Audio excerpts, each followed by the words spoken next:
오늘 우리에게 주시는 하나님 말씀 창세기 6장 6절로 7절까지 말씀입니다. 창세기 6장 6절에서 7절까지 말씀, 주신 하나님 말씀 제가 봉독해 올리겠습니다. 땅 위에 사람 지었음을 한탄하사 마음에 근심하시고 이르시되 내가 창조한 사람을 내가 지면에서 쓸어버리되 사람으로부터 가축과 기는 것과 공중의 새까지 그러하리니 이는 내가 그것들을 지었음을 한탄함이니라 하시니라. 아멘. 실패는 성공의 어머니다라는 속담이 있습니다. 비록 실패했을지라도 왜 실패했는지 그 이유를 제대로 깨닫게 된다면 앞으로 또 다른 실패를 막을 수 있기 때문에 오히려 실패가 유익이 된다라는 그런 의미입니다.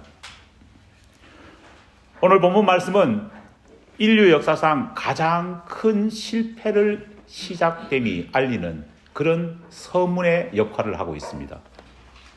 이 실패는 한 개인의 실패가 아니라 온 인류의 실패였습니다. 실패의 여파는 사람에게만 미친 것이 아니라 모든 피조물들에게까지 미쳤습니다. 심지어 하나님께서는 내가 창조한 것을 후회한다, 그렇게 비통해 하실 정도로 그 실패는 철저했습니다. 바로 노아 홍수 사건입니다. 홍수 심판은 하나님께서 이 세상을 리셋하신 것입니다. 하나님은 홍수 심판을 통해서 이 모든 세상을 리셋하셨습니다. 여기서 주목해 봐야 할 대목은 하나님께서 세상을 리셋하셨지 포맷하시지는 않으셨다는 겁니다.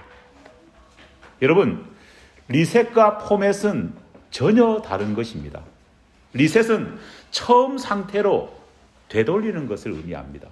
하지만 포맷은 어떻습니까? 모든 것들을 싹 다 지워버리는 것을 의미합니다. 사람들 중에는 이 홍수 심판이 세상을 완전히 갈아엎고 지워버린 것이다, 그렇게 오해하시는 분도 계십니다. 그러나 성경은 말합니다.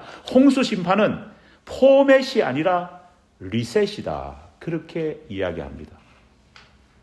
하나님은 결코 세상을 포기하지 않으셨습니다. 하나님은 창조의 뜻을 결코 지우시지 않으셨습니다. 다만 처음 창조했을 때의 그 질서대로 되돌아가기를 원하셨던 겁니다. 인류와 모든 피조물들에게 다시 한 번 더 회복할 수 있는 기회를 주신 사건이 바로 노아 홍수 사건입니다. 이렇게 리셋된 세상 속에서 인류가 새로운 역사를 시작하고 그 인류의 후손인 우리는 하나님이 은혜로 허락하신 이 리셋된 세상에서 어떻게 해야지만이 다시 제대로 살 수 있을까요? 홍수 사건은 이 부분에 대해서 아주 명확하게 우리에게 말해줍니다. 여기서 우리가 우리 자신들에게 던져야 되는 중요한 질문 하나가 있습니다. 무엇이 하나님으로 하여금 이 세상을 리셋하게 결심하게 만들었냐, 그 문제입니다. 성경은 홍수 이전 상황을 이렇게 요약합니다. 하나님의 아들들이 사람의 딸들의 아름다움을 보고 자기들이 좋아하는 모든 여자를 아내로 삼았느니라. 이 말씀은 단순히 신자가 불신자와 결혼이라고 하는 멍해를 매기 시작했다, 그런 의미가 아닙니다. 신앙 없는 사람이 신앙 있는 사람과 함께 결혼해가지고 하향 평준화되어 버렸다. 야, 믿음 있는 사람이 믿음 없는 여자와 결혼하니까 얼마나 고생이겠느냐, 그 정도의 말씀이 아닙니다. 이 말씀이 주는 위기감의 핵심은 신앙의 계승이 끊어져 버렸다는 것을 말하고 있습니다. 유대 전통에서 어머니들의 역할은 절대적입니다. 아이의 신앙 정체성은 아버지로부터 나오는 것이 아니라 유대 전통은 어머니로부터 계승된다, 그렇게 말하고 그렇게 유대인들은 믿어왔습니다. 그래서 아버지가 유대인이라고 유대인이 되는 것이 아니라 어머니가 유대인이어야지 유대인으로 인정받을 수 있는 것입니다. 그만큼 가정 안에서 전해지는 신앙의 계승, 신앙의 전승은 너무너무 중요한 것입니다. 믿음의 사람들이 함께 결혼해서 자식을 낳고 그 자식에게 자신들이 경험되고 가졌던 소중한 신앙을 전달해 주어야 될 텐데, 그래야지만이 영적인 흐름이 이어질 텐데, 신앙 없는 어머니들이 생기다 보니까요, 신앙을 잃어버린 어머니들이 생기다 보니까 자식들에게 신앙 교육을 하지 않기 시작했습니다. 이것은 단발적인 사건이 아니라 지속적이고 일상적인 흐름이 되어버렸다는 것이 노아 시대를 기록하고 있는 성경의 말씀입니다. 여러분, 노아 시대는 그런 시대였습니다. 하나님이 가장 걱정하셨던 것이 뭐냐? 하나님이 세상을 리셋할 정도로 진노하시고 걱정하신 것이 바로 신앙의 전통이 계승되지 않는 이런 현실이 도래했기 때문에 그렇게 걱정하셨던 것입니다. 하나님을 잘 모르는 세대가 생긴 것이 아니라 하나님을 전혀 모르는 세대가 생겨버렸습니다. 그런 사람들로 세상은 가득 차버렸습니다. 창세기 6장 3절 말씀입니다. 여호와께서 이르시되 나의 영이 영원히 사람과 함께 하지 아니하리니. 하나님과 인간 사이에 이런 수직적인 관계, 끈끈해야 될 하나님과 우리 사이에 이 수직적인 관계가 점점 깨어져 버렸습니다. 깨어지다 보니까요, 어느 순간 하나님 자신이 이렇게 말합니다. 나의 영이 너희와 함께 사랑을 맺어야 될 텐데 이제는 완전히 끊어져 버려가지고 나의 영이 영원히 사람들과 함께 하지 않는 시대가 되어버렸구나. 하나님의 한탄입니다. 노아 시대는 그런 시대가 되어버렸다는 겁니다. 하나님과 인간이 끈끈하게 연결되어야 했었는데 완전하게 끊어져서 나의 영이 영원히 사람과 함께 하지 않는 시대가 되어버렸다는 겁니다. 여러분, 가인은 비록 살인자였지만 하나님께서 그 앞에 임재하셨을 때에 그 살인자 가인은 하나님께 응답했고 하나님의 말씀을 들었습니다. 그러나 노아 시대 사람은 전혀 달랐습니다. 하나님이 찾아오셔도 반응하지 못했습니다. 하나님의 말씀을 들으려 하지도 않았습니다. 왜 그럴까요? 하나님이 누구인지조차 알 수 없는, 알지 못하는 그런 시대가 되어버렸기 때문입니다. 부모들은 자식들에게 어떻게 먹고 살아야 할지는 가르쳤지만 그보다 훨씬 더 중요한 여호와 하나님에 대해서는 가르치지 않는 그런 시대가 되어버린 것입니다. 꽃을 샀던 종이에는 어떤 향기가 날까요? 꽃향기가 납니다. 생선을 샀던 종이에는 어떤 향기가 날까요? 생선 비린내가 납니다.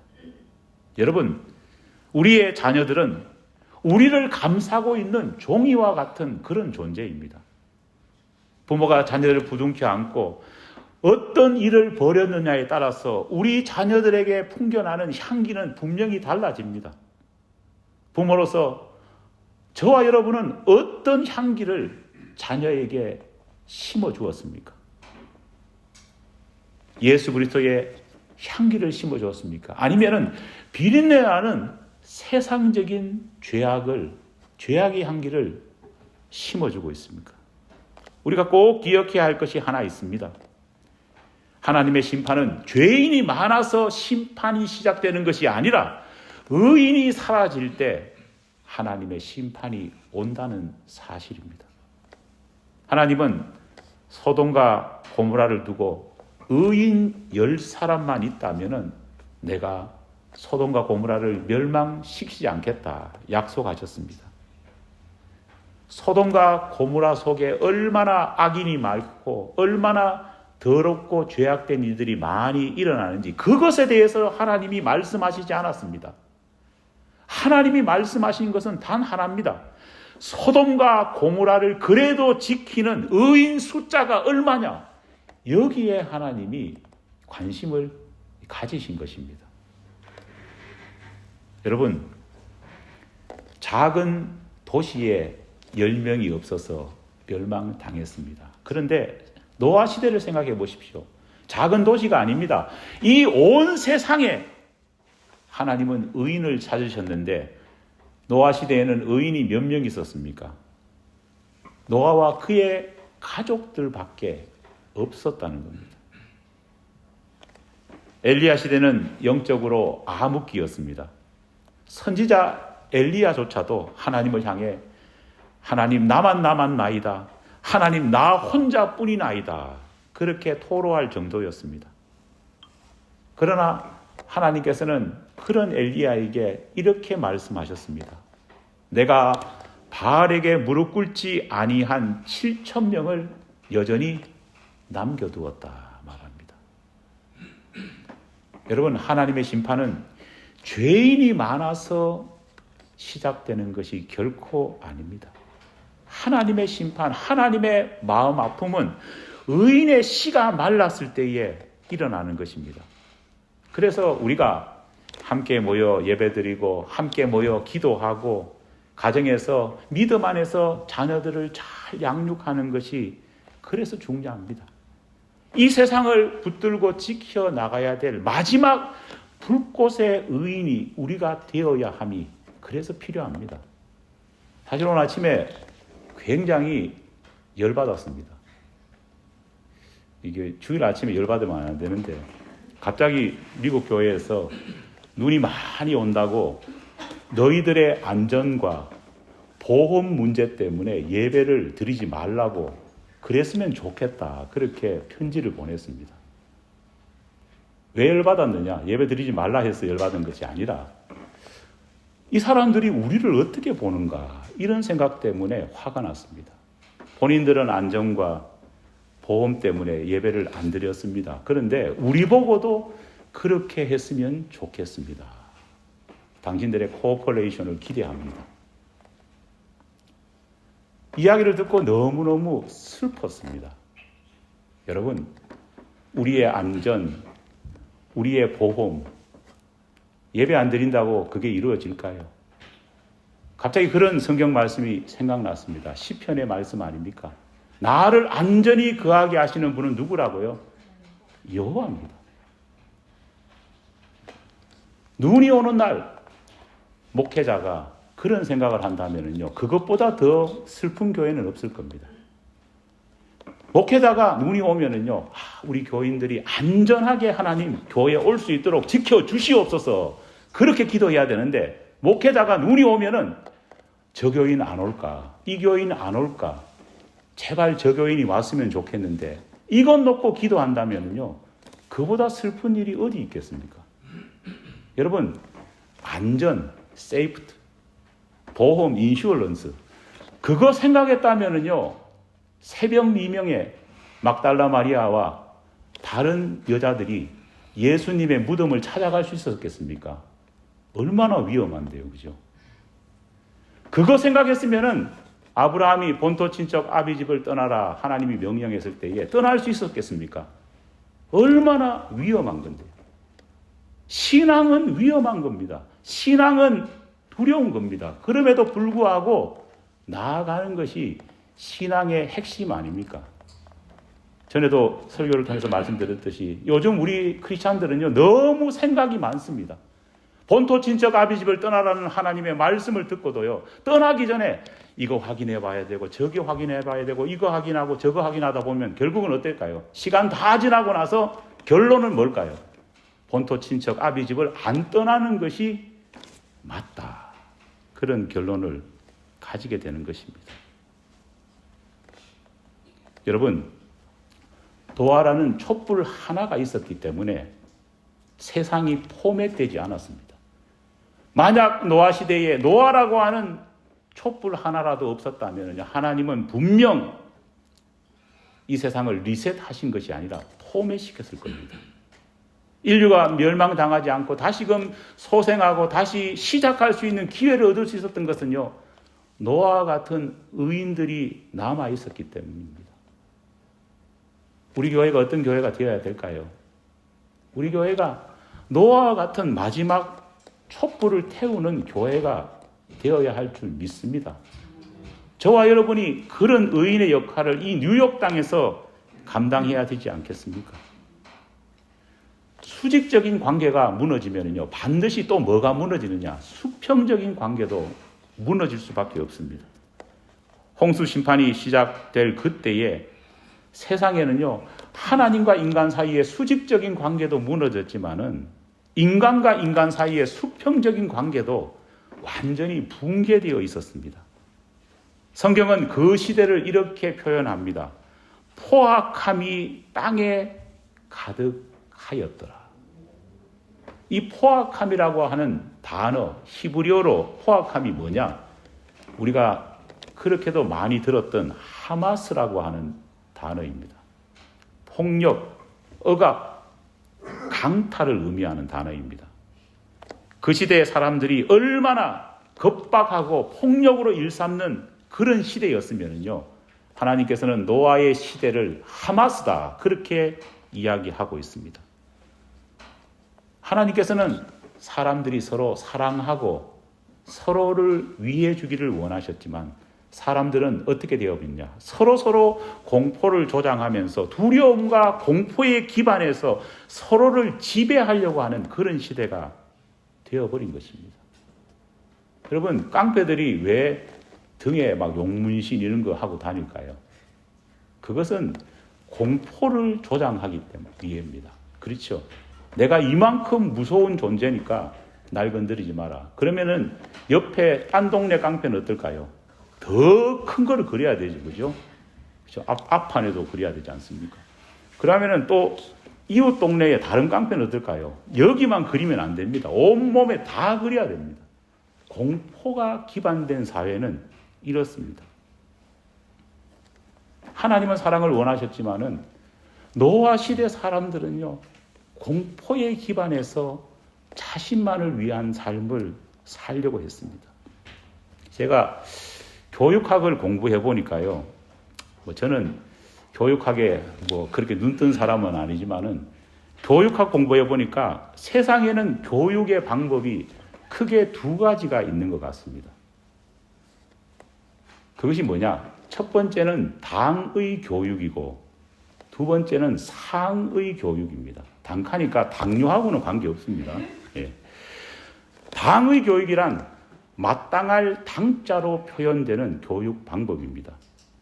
당연한 것을 당연하게 할 수 있도록 가르치는 것이 뭘까요?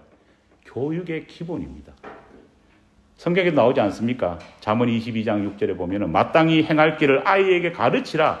그리하면 늙어서도 그것을 떠나지 않을 거다. 마땅히 행할 것, 당연한 것을 가르치는 것, 당연한 신앙인으로 만드는 것이 교육의 첫 번째 목적이고 신앙의 첫 번째 원리입니다. 말씀에 따라 자기 위치에서 하나님께 위임받은 권한과 힘을 마땅히 합당하게 행사할 수 있도록 책임을 지고 희생을 가지도록 중직자들을 교육하고 교인들에게 그렇게 살 수 있도록 권면하는 것이 사실 설교의 목적입니다. 그래서 제가 중직자들을 향해서 설교할 때도 항상 이것을 외치지 않습니까? 마땅히 행할 바를 행하면 된다는 겁니다. 오버할 필요도 없습니다. 중직자는 이렇게 할 필요도 없습니다. 성경에 기록한 대로 마땅히 행할 바만 행하면은요, 하나님은 착하고 충성된 종이라 말합니다. 요즘 중직자들이나 목회자들이 왜 비난받습니까? 위대하지 못하기 때문에 비난받는 것이 아니라 마땅히 행할 바를 하지도 못하기 때문에 비난을 받는 것입니다. 구약 성경은 율법을 통해서 당의 교육을 지향합니다. 적어도 마땅히 행할 바를 행할 정도가 된다면요, 우리에게는 아무런 문제가 없습니다. 제가 20살 때 유년주일학교 전도사 할 때 가르쳤던 일들이 생각납니다. 주일날 교회를 와야 될까요? 안 와야 될까요? 와야 됩니다. 아파도 어떻게 할까요? 열심히 최선을 다해야 됩니다. 이런 것들 다 가르칩니다. 그러나 마땅히 행할 바가 되지 않는 것이 안타깝고 문제될 수밖에 없는 것입니다. 여러분, 당의 교육은 참 좋은 겁니다. 마땅히 행할 바를 가르치는 것이기 때문입니다. 그러나 이 교육에도 약점이 있습니다. 뭐냐 하면요, 자신이 가진 지위 때문에 어쩔 수 없이 마지못해 봉사하는 위험이 이 교육에게는 도사리고 있기 때문입니다. 하지만 여러분, 적어도 마태복음 21장에 보면은 예수님의 포도원의 비유가 나오지 않습니까? 거기 보면 어떻습니까? 아버지가 아들에게 첫째 아들 불러놔놓고, 야, 이것 좀 했으면 좋겠다 부탁합니다. 그러면은 자식이, 첫째 아들이 어떻게 대꾸했습니까? 쓸데없는 소리 하지만 못한다고 막 화를 냅니다. 아버지 앞에서. 그러다가 한참 실랑이를 하다가 나중에 이 첫째 아들이 어떻게 합니까? 슬그머니 와가지고 아버지의 일을 해줍니다. 예. 마음에 와닿죠. 누구 집에서 벌어지는 일과 똑같은 일입니다. 둘째 아들은 아버지가, 야, 이것 좀 해달라 하면은, 오브 콜스 하면서 막 해준다고 합니다. 헤어진 다음에 어떡해요? 안 합니다. 이 역시도 누구 집에서 벌어지는 일과 비슷합니다. 여러분, 그래도 불평하고 불만하고 하지 않겠다고 말했지만은, 그래도 마땅히 행할 바를 행하는 사람이 어떨까요? 귀한 겁니다. 비유를 말씀하시면서 우리 예수님도 그 마음이셨습니다. 여러분, 홍수 심판이 왜 벌어졌을까요? 첫째는 당의 교육이 먹혀 들어가지 않았기 때문입니다. 마땅히 행할 바를 행했다면 홍수 심판이 일어나지 않았을 겁니다. 우리에게 해야 될 것이 뭘까요? 당의 교육, 마땅히 행할 바를 행하는 여러분이 되기를 간절히 축원합니다. 두 번째 교육 방법은 상의 교육입니다. 우리가 흔히 상장, 상금 그렇게 말할 때 그 상 맞습니다. 이것 하면은 내가 요거 해줄게. 요거 하면은 내가 상으로 뭘 줄게. 우리 산타 할아버지도 그랬죠. 안 울면은 내가 선물을 줄게. 예, 우리가 참 아이를 키우면서 잘 늘 써먹은 교육 방법이 바로 이겁니다. 보상을 해줄 테니까 내 말을 따라라. 이렇게 말하는 겁니다. 물론 상을 주는 것은요, 굉장히 동기부여가 되는 일입니다. 그래서 긍정적인 측면도 있는데, 상을 통해서 교육시키려면요, 부정적인 것도 어떻습니까? 많습니다. 상을 받으려고 정말 본심은 그렇지 않은데 하는 사람들도 많기 때문입니다. 하나님이 주실 상 때문에 어쩔 수 없이 하는 사람들도 얼마나 많은지 모릅니다. 노아 시대는 어땠을까요? 안타깝게도 하나님의 상을 기대하는 사람들조차도 없었다는데 문제가 있습니다. 여러분, 진정한 신앙은 뭘까요?